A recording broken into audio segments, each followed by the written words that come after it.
Hello friends, good afternoon to all. मैं सोनाली सिंह आप सभी का स्वागत करती हूं अपने यूट्यूब चैनल बीए टॉपर्स पर। और आज हम एक बहुत ही इंपॉर्टेंट क्वेश्चन करने वाले हैं चाइल्डहुड एंड ग्रोइंग अप का। जैसा कि आपको पता है एमडीयू के एग्जामिनेशन स्टार्ट होने वाले हैं, ठीक है। हरियाणा की आप किसी भी यूनिवर्सिटी से अगर आप बीएड कर रहे हैं या फिर कोई भी टीचिंग एग्ज़ाम देने वाले हैं तो ब्रूनर की इस थ्योरी को आपको पढ़ना ज़रूरी है, ठीक है। नोट्स की फॉर्म में ये आपको बुक में गिवन है, यहीं से आपको डिस्कस करवाऊंगी। बस वीडियो को बहुत ही धैर्य से देखिए ताकि ये क्वेश्चन आ जाए तो आप अच्छे तरीके से अटैम्प्ट कर पाएँ। चैनल पर नए हैं तो फटाफट से सब्सक्राइब कर लीजिए। टॉपिक है आपका ब्रूनर का अन्वेषणात्मक अधिगम, यानी कि ब्रूनर्स डिस्कवरी लर्निंग थ्योरी, ठीक है। क्वेश्चन आपका बनेगा, ब्रूनर के अन्वेषणात्मक अधिगम सिद्धांत के बारे में आप क्या जानते हैं। अन्वेषणात्मक अधिगम की प्रासंगिक प्रयोग तथा इसमें अधिगमकर्ता यानी कि सीखने वाला, ठीक है, और अध्यापक की भूमिका का वर्णन आपको करना है। तो सबसे पहले हम यही जान लेते हैं कि ब्रूनर का अन्वेषणात्मक अधिगम सिद्धांत क्या है, ठीक है। तो देखिए, इसका आधार पियाजे का संज्ञानात्मक विकास का सिद्धांत ही है, इतना आप दिमाग में लेकर चलेंगे, ठीक है। और इन्होंने 3 स्टेजेस दिए हैं इस थ्योरी की। चलिए रीड कर लेते हैं ताकि आपको डिटेल में समझ आए।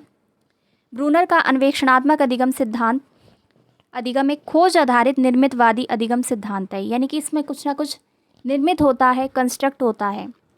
जब बच्चा अपने पुराने अनुभव तथा वर्तमान ज्ञान के आधार पर तथ्यों की खोज करता है, अन्वेषणात्मक अधिगम तथ्यों तथा उनके संबंधों की खोज करने का सर्वोत्तम तरीका है। इसमें बच्चा क्या करता है, खोज करता है, ठीक है। नाम से ही पता लग रहा है, अन्वेषण का मतलब होता है खोज करना। तो इसमें बच्चा जो है चीज़ों को खोजता है, उनमें संबंध स्थापित करता है, और इन सब के लिए वो अपने पुराने ज्ञान या पुराने अनुभवों का प्रयोग करता है। आई होप आपको समझ में आ रहा होगा। ब्रूनर का यह सिद्धांत करके सीखने पर जोर देता है। इसमें बच्चे जो है खुद से सीखते हैं चीज़ों को। अन्वेषणात्मक अधिगम समस्या समाधान परिस्थितियों में होता है, ठीक है। एक और चीज़ निकल आई है इसमें प्रॉब्लम सॉल्विंग भी होती है, यानी कि बच्चा जब समस्या का समाधान करेगा तो इसका मतलब वो क्या है, ब्रूनर का अन्वेषणात्मक अधिगम। चलिए, जहाँ पर विद्यार्थी अपने अनुभव और ज्ञान के आधार पर नए तथ्यों की खोज करता है, मतलब एट लास्ट वो खोज ही करेगा। आधार क्या रहेगा, उसका पूर्व ज्ञान और उसके पूर्व अनुभव। समझ आ रहा है तो वीडियो को लाइक शेयर अभी से कर दीजिए। बैक टू बैक आपके लिए क्वेश्चन लाने वाली हूँ, ठीक है। पेपर से पहले ही आपको देखने को मिल जाएंगे। तो ब्रूनर ने पियाजे के संज्ञानात्मक विकास के सिद्धांत को अधिक उपयोगी बनाने के लिए उसमें आवश्यक परिवर्तन किए, उसे एक नया रूप प्रदान किया। यानी कि पहले जो थ्योरी आई थी, पियाजे की थ्योरी आई थी, उसके बाद ब्रूनर का अन्वेषणात्मक सिद्धांत आया है, ठीक है। अब नेक्स्ट फेज पे चलते हैं क्योंकि इतना इंपॉर्टेंट नहीं है, और यहाँ से देख लेते हैं कि ब्रूनर के अन्वेषणात्मक अधिगम सिद्धांत की क्या और कौन सी स्टेजेस हैं। तो देखिए, सबसे पहले इसमें जो स्टेजेस होती है वो 3 स्टेजेस होती हैं, ठीक है। लेकिन जो सबसे पहले जो ब्रूनर ने मानी है वो मानी है सक्रियता विधि, इसलिए हम सबसे पहले इसी को डिस्कस करेंगे। लक्ष्मी पब्लिकेशन की इस किताब में आपको आगे पीछे दे रखी है, लेकिन हम आपको सीक्वेंस में बताएंगे और समझाएंगे। तो जो पहली इसमें जो स्टेज है इस सिद्धांत की वो है सक्रियता विधि, इंग्लिश में कहें तो इनएक्टिव मोड। यह वह तरीका है जिसमें बच्चा जो है अपनी अनुभूतियों को शब्दहीन क्रियाओं द्वारा अभिव्यक्त करते हैं। देखिए, अपनी लैंग्वेज में बता देती हूँ। सबसे पहले तो इसका एज ग्रुप आप ध्यान रखेंगे, 0 वर्ष यानी जन्म से लेकर 18 महीने तक ये स्टेज होती है, ठीक है। जैसे कि आपको स्क्रीन पे दिख रहा है, जन्म से लेकर 18 महीने तक की होती है। तो जब एक छोटा बच्चा होगा तो वो अपनी क्रियाओं को कैसे अभिव्यक्त करेगा, रोकर, ठीक है, हाथ पैर हिलाकर, वस्तुओं को पकड़ना, इन सब चीज़ों के द्वारा इसमें बच्चा अपनी अभिव्यक्ति करता है, अपनी आवश्यकताओं को बताता है। इन क्रियाओं के माध्यम से वह बाहरी वातावरण से संबंध स्थापित करने का प्रयत्न करता है। इतना समझ में आया आपको। तो पहली इसकी स्टेज है इनकी थ्योरी की सक्रियता विधि, याद कर लीजिए, नोट कर लीजिए, इनएक्टिव मोड। चलिए, अब मैं आपको बताती हूँ दूसरी विधि कौन सी होगी, यानी कि दूसरी स्टेज कौन सी होगी इनके थ्योरी की। देखिए, दूसरी होगी दृश्य प्रतिमा विधि। तो इसका जो एज होती है 18 महीने से 6 साल तक, ठीक है। 18 महीने से 6 साल तक के एज ग्रुप के बच्चों को इसमें रखा है उन्होंने। देखिए, पहले तो इसको समझ लेंगे दृश्य प्रतिमा विधि है क्या। तो यह विधि है, वह विधि है जिसमें बालक अपनी अनुभूति को अपने मन में कुछ दृश्य प्रतिमाएं प्रकट करता है, ठीक है। इस अवस्था में बालक प्रत्यक्षीकरण के माध्यम से सीखता है। फॉर एग्जाम्पल, आप क्लासरूम में बच्चे को पढ़ा रहे हैं, ठीक है। देखिए 6 साल तक का बच्चा क्लासरूम में आ चुका होता है, स्कूल में प्रवेश ले चुका होता है। एक अध्यापक अपने बच्चों को पढ़ाता है, ठीक है, चीज़ों को दिखाता है। फॉर एग्ज़ाम्पल आपने मैंगो दिखाया, ठीक है, कि ये मैंगो होता है, इसका कलर येलो होता है, ये मीठा होता है। तो इस तरीके से बच्चा क्या करेगा, एक तरीके से दृश्य प्रतिमा बना लेगा। इसको इंग्लिश में कहा जाता है आइकॉनिक मोड, ठीक है। तो इसमें जो है विजुअल्स इमेजेस क्रिएट होती हैं बच्चे के दिमाग में। तो ये चीज़ है। इस अवस्था में बालक प्रत्यक्षीकरण करता है, परसेप्शन करता है। समझ आ रहा है तो वीडियो को लाइक शेयर कर देंगे, ठीक है। सक्रियता विधि बहुत छोटे बच्चों के लिए, और दृश्य प्रतिमा विधि 18 महीने से लेकर 6 साल तक के लिए। और तीसरा हम अंत में रखेंगे सांकेतिक विधि। जैसे कि नाम से ही पता लग रहा है, यहाँ पर बच्चे संकेतों को समझने लगते हैं। बच्चे बड़े हो चुके होते हैं, यहाँ पर अमूर्त चिंतन बच्चों में आ चुका होता है, वो एब्स्ट्रैक्ट थिंकिंग करने लगते हैं, ठीक है। इंग्लिश में इसे कहा जाएगा सिंबॉलिक मोड। रीड कर लेते हैं। यह वह विधि होती है जिसमें बच्चा अपनी अनुभूतियों को भाषा के माध्यम से अभिव्यक्त करता है, ठीक है, समझ लेगा। अमूर्त चिंतन भी आ जाएगा उसमें। इस अवस्था में बालक अपने अनुभवों को शब्दों में व्यक्त करने की क्षमता विकसित करने लगते हैं। इस प्रक्रिया में बच्चा प्रतीकों का उनके मूल विकल्पों के संबंध में स्थापित करने की योग्यता का प्रदर्शन करता है। तो कहने का मतलब है ज़रूरी नहीं है आपको वहाँ पर बुकिश लैंग्वेज लिखनी है। मैं फिर से आपको रिवाइज़ करा देती हूँ, ठीक है। पहली आपकी स्टेज थी सक्रियता विधि यानी कि इनेक्टिव मोड। दूसरी थी दृश्य प्रतिमा विधि यानी कि आइकॉनिक मोड, 18 महीने से 6 साल तक, ठीक है। अंत में आती है तीसरी सांकेतिक विधि।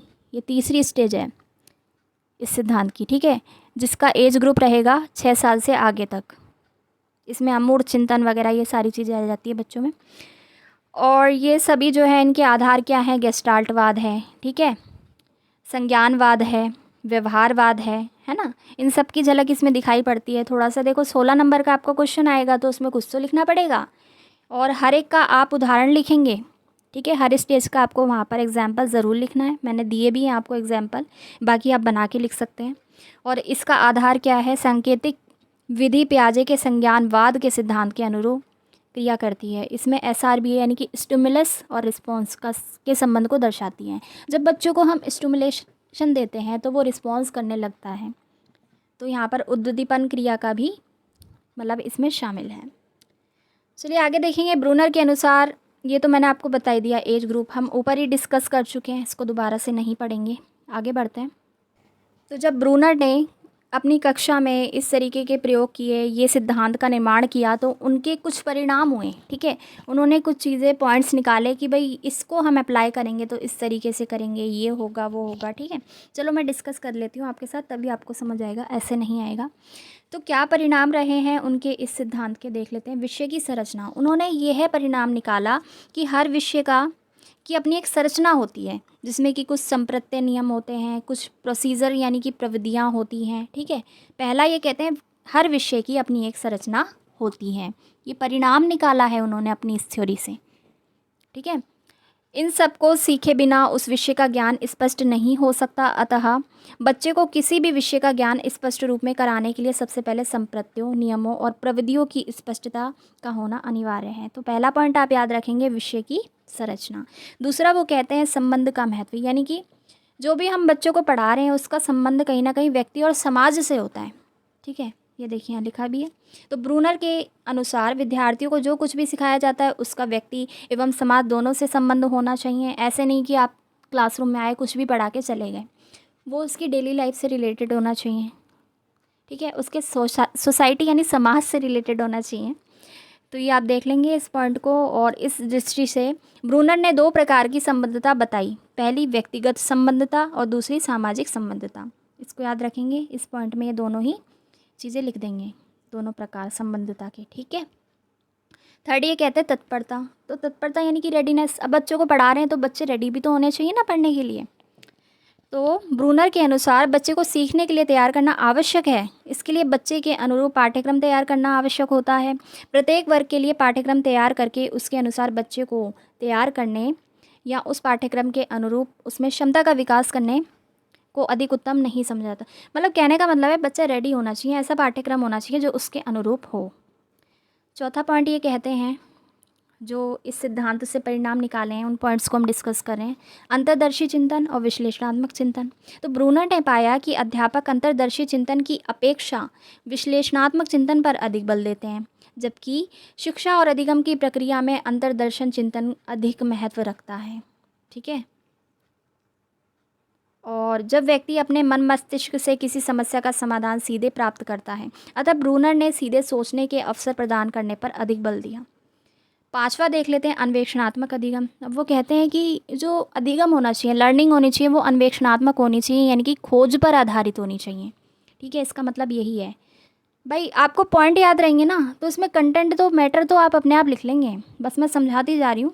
तो ब्रूनर के अनुसार बच्चों को किसी विषय के संप्रत्यों का ज्ञान स्वयं के प्रयत्नों से आगमन निगमन द्वारा हासिल करना चाहिए। जो ज्ञान बच्चों द्वारा आत्म अन्वेक्षित होता है वह बच्चों में स्थायी रूप से रहता है, मतलब बच्चे जो है खोज करके सीखें। छठा वो कहते हैं स्वयं कार्य करने का महत्व। अब वो प्रमोट इस चीज़ को करते हैं कि बच्चा स्वयं सीखे, खुद करके सीखें। ठीक है, इसमें ऊपर वाले में थोड़ा सा डिफरेंस है, इसमें खोज करके सीखें, नीचे वाले में कहना है कि बच्चा स्वयं कार्य करके सीखे। यानी कि ब्रूनर के इस सिद्धांत के अनुसार अधिगम परिस्थिति में विद्यार्थी को सक्रिय रूप से भाग लेना चाहिए, यानी कि खुद आगे आना चाहिए, पार्टिसिपेट करना चाहिए। तो देखिए ब्रूनर का जो सिद्धांत है उसके कई परिणाम आप बोल सकते हैं। फिर से रिवाइज करा देती हूँ। विषय की संरचना, वो कहते हैं कि हर विषय की एक संरचना होती है, उसमें कुछ संप्रत्यय नियम होते हैं जो हमें बच्चों को पढ़ाना होता है। सेकंड वो कहते हैं संबद्धता का महत्व, यानी कि जो भी हम पढ़ा रहे हैं वो बच्चे के व्यक्ति और समाज से संबंधित होना चाहिए। थर्ड वो कहते हैं कि तत्परता, बच्चा जो है पढ़ने के लिए रेडी होना चाहिए। ठीक है, ये काम टीचर का है कि वो बच्चों को पढ़ने के लिए रेडी करवाए। फोर्थ कहते हैं कि विश्लेषणात्मक चिंतन की अपेक्षा अंतर्दर्शी पर भी महत्व दिया जाना चाहिए, क्योंकि अंतर्दर्शन के द्वारा सीखी गई हर चीज़ स्थायी होती है। फिर कहते हैं अन्वेषणात्मक अधिगम होना चाहिए, खोज पर आधारित होना चाहिए। ठीक है। छठा कहते हैं वो कि स्वयं कार्य करने का महत्व है इसमें। तो इन पॉइंट्स को आप याद रखना। ठीक है, अभी तक हमने दो ही चीज़ें डिस्कस करी हैं। पहला तो हमने डिस्कस किया है ब्रूनर के अन्वेषणात्मक अधिगम सिद्धांत की 3 स्टेजेस, फिर से दिखा देती हूँ आपको। ठीक है, ये वाली। और उसके बाद हमने डिस्कस किया जो उन्होंने अपनी थ्योरी से परिणाम निकाले हैं, या कहे सिद्धांत निकाले हैं। ठीक है, वो सब थे ये 6 पॉइंट, आप ये याद कर लेंगे। और एक और चीज़ आपसे पूछी जा सकती है, ब्रूनर के अन्वेषणात्मक सिद्धांत की विशेषताएं बताइए। ठीक है, तो विशेषताओं में गुण और दोष दोनों आ जाएंगे। तो सबसे पहले हम देख लेते हैं क्या लिखा है। यह सिद्धांत अधिगम के बाद पुनर्बलन पर बल देता है, रीइंफोर्समेंट पर बल देता है। ठीक है, जैसे पुरस्कार, दंड। ठीक है, बच्चे ने कुछ पढ़ा, सीखा, अधिगम किया, खुद से सीखा, खोज की, तो इसमें अंत में क्या करता है अध्यापक उसको, देखिए दंड देना तो बिल्कुल अलाउ नहीं है, ये आपको पता होना चाहिए। दंड को प्रमोट नहीं करना है। तो पुरस्कार हम बच्चे को देते हैं तो इसका मतलब है हम उसको पुनर्बलन दे रहे हैं, तो इसकी विशेषता हो गई। दूसरा हो जाएगा ब्रूनर के सिद्धांत के अनुसार शिक्षा के द्वारा बच्चे में व्यक्तिक और सामाजिक दोनों ही गुणों का विकास होता है। ठीक है, दूसरा ये लगा लेंगे आप। थर्ड विशेषता होगी इसकी, इस सिद्धांत के अनुसार विषय की संरचना ऐसी होती है जिससे विद्यार्थी आसानी से सीखता है। ठीक है, यानी कि इस सिद्धांत के अनुसार आपको विषय की संरचना ऐसे बनानी है कि बच्चा आसानी से सीखे, ये भी इसकी विशेषता है। फोर्थ है ब्रूनर का यह सिद्धांत बच्चों के पूर्व अनुभवों, यानी कि पुराने जो एक्सपीरियंसेस हैं उनको भी यूज़ कर रहा है, नए ज्ञान को, मतलब दोनों में समन्वय स्थापित करके बच्चा सीख रहा है। तो मतलब जितनी भी अच्छी बातें हैं इसमें सक्रिय रहता है। ठीक है, स्थायी अधिगम होता है। आप अपनी तरफ से भी बहुत सारे पॉइंट बना के लिख सकते हैं इसमें विशेषता में, मैं तो सिर्फ किताब वाले पढ़ रही हूँ। चलिए, इसी सिद्धांत के अनुसार विद्यार्थियों को सीखी जाने वाली विषय वस्तु इस प्रकार के क्रम से प्रस्तुत की जाती है जिससे विद्यार्थी तार्किक ढंग से कठिनाई स्तर को ध्यान में रखकर सीखता है। ठीक है, यानी कि लॉजिकल थिंकिंग डेवलप होती है। ठीक है, क्रिटिकल थिंकिंग डेवलप होती है, बहुत सारे फ़ायदे आप लिख सकते हैं। बच्चे का मानसिक विकास होता है इससे। तो विशेषताएँ, फ़ायदे सारी एक ही चीज़ें होती हैं। जितने पॉइंट्स आप बना सकते हैं क्वेश्चन के हिसाब से, मार्क्स के हिसाब से, उतने आप इसमें लिखेंगे। किताब में तो केवल 5 दे रखे हैं और मैंने देखिए आपको कितने सारे बता दिए, है ना। इसी बात पर वीडियो को शेयर कर दीजिए। ठीक है, 16 को आपका पेपर है, इसके बाद अगर आप वीडियो देख रहे हैं तो भी आपके लिए कंटेंट इतना ही यूज़फुल है। चलिए, अब हम बात करते हैं ब्रूनर के अन्वेषणात्मक अधिगम के दोष की। अब किसी सिद्धांत की अगर क्वालिटीज़ होती हैं कुछ, ठीक है, एडवांटेजेस होती हैं तो डिसएडवांटेजेस भी होती हैं। तो दोष क्या क्या हैं इसके देखेंगे। ब्रूनर के अन्वेषणात्मक अधिगम पर अधिक बल दिया, लेकिन हर विषय और उसकी पाठ्य वस्तु खोजपूर्ण के माध्यम से सीखना संभव नहीं है। ठीक है, हर चीज़ में तो खोज नहीं की जा सकती है। साइंस में तो खोज की जा सकती है, मैथ्स में भी की जा सकती है, लेकिन जो संस्कृत हो गई या कोई ऐसी लैंग्वेज हो गई, भाषा हो गई, ठीक है, उसमें जो है खोज इतनी पॉसिबल नहीं होती जितने की विज्ञान शिक्षण में होती है। तो ये एक आप इसकी डिमेरिट लिख सकते हैं। दूसरा हो जाएगा, ब्रूनर ने अंतर्दर्शी चिंतन पर भी बल दिया है, लेकिन केवल निर्भर रहने से विद्यार्थियों में संप्रत्यों के ज्ञान के बारे में विविधता आ सकती है। इससे सामान्य बच्चे में द्वंद्व की स्थिति उत्पन्न होने का भय रहता है। तो ये भी हो सकता है, द्वंद्व उत्पन्न हो सकता है सामान्य बच्चों में। ठीक है, इसके अलावा है तीसरा पॉइंट, विषय की संरचना। तो विषय की संरचना को समझ पाना विद्यार्थियों के लिए कठिन होता है। इसे समझने के लिए विद्यार्थियों में विशेष क्षमता और अभिप्रेरणा की आवश्यकता होती है। और भी चीज़ें आप लिख सकते हैं इसमें। ठीक है, अध्यापक से रिलेट कर सकते हैं। एक पॉइंट मैं बता देती हूँ आपको, यानी कि टीचर जो है योग्य होना चाहिए, उसे पता होना चाहिए कि वो किस तरीके से गाइड करे अपने स्टूडेंट को अन्वेषण में। ठीक है, अन्वेषण अधिगम में। तो काफ़ी चीज़ें हैं जो आप लिख सकते हैं, बस आपको कॉन्सेप्ट क्लियर होना चाहिए। आगे है, ब्रूनर के अन्वेषणात्मक अधिगम सिद्धांत का शिक्षा में क्या उपयोग है। ठीक है, ये ज़रूर पूछा जाएगा आपसे, अगर ब्रूनर का सिद्धांत पूछा जाएगा कि शिक्षा में इसके क्या उपयोग हैं, क्या यूजेस हैं। पहला देखेंगे फटाफट से, ब्रूनर द्वारा अन्वेषणात्मक विधि पर बल दिया गया। इस विधि के उपयोग से बच्चों में समस्या समाधान की क्षमता विकसित होती है। ठीक है, ब्रूनर ने संप्रत्यय को समझने पर अधिक बल दिया, अतः अध्यापक को विषय संबंधी संप्रत्ययों को उचित प्रकार से समझाना चाहिए, यानी कि कॉन्सेप्ट क्लियर होना चाहिए। इसके बाद है, ब्रूनर के इस सिद्धांत के अनुसार पाठ्यक्रम का निर्माण बच्चों की विभिन्न अवस्थाओं के अनुसार करना चाहिए। ठीक है, पाठ्यक्रम का निर्माण बच्चों की अवस्था के अनुसार हो।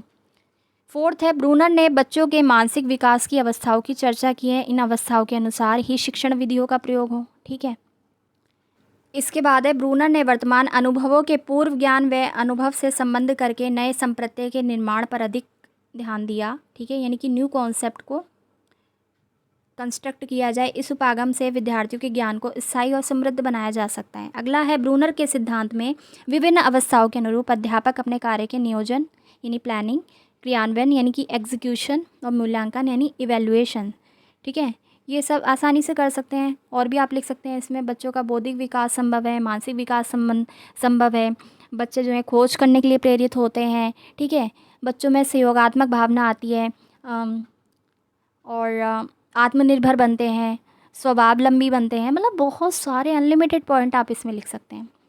तो मेन चीज़ थी कि आपको ये समझ में आए कि ब्रूनर की थ्योरी है क्या। फिर थ्योरी जानने के बाद तो आप कितना भी लिख देंगे। अगर आपको ये वीडियो पसंद आई है, आप चाहते हैं कि आपको और भी टॉपिक्स पर मैं वीडियो प्रोवाइड कराती रहूँ थोड़े थोड़े टाइम के इंटरवल के बाद, तो चैनल को सब्सक्राइब करके रखिएगा। और हमारे दूसरे चैनल एसएस स्टडी को भी सब्सक्राइब कर लेना, क्योंकि वहाँ पर भी आपको काफ़ी इंपॉर्टेंट कंटेंट मिलता है। मैं सोनाली सिंह मिलती हूँ अगली वीडियो में। PYQ देख लीजिएगा, हर सब्जेक्ट के मेरे चैनल पर है। तब तक अपना ख्याल रखिए, तैयारी अपनी जारी रखिए। Thanks for watching.